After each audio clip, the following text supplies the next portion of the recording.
Hello বন্ধুরা, তোমরা এই মাছটাকে কী নামে চেনো আমাকে কমেন্টে জানিও। আমরা তো এই মাছটাকে শঙ্কর মাছ বলে জানি। এই যে মা এখানে গরম জল দিয়ে মাছটাকে পরিষ্কার করে নিল, আমি অন্যভাবে করি। আর আজকে আমি রান্না করবো শঙ্কর মাছটাকে। তাহলে দেখো আমি কিভাবে করছি। আমরা শিল দিয়ে মশলা করবো, যেহেতু কারেন্ট অফ হয়ে গেছে। আর আমার মা বেশিরভাগ শিলেই মশলা করে, আমাকেও বাটতে হবে।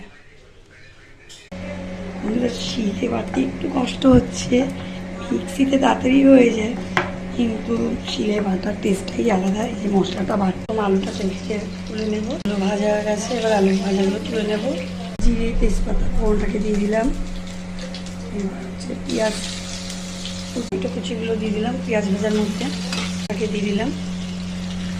ভালোভাবে কষিয়ে নিতে হবে। নুন দিয়ে দিলাম গুঁড়ো মশলাগুলো দিয়ে দিলাম, লঙ্কা গুঁড়ো দিয়ে দিলাম।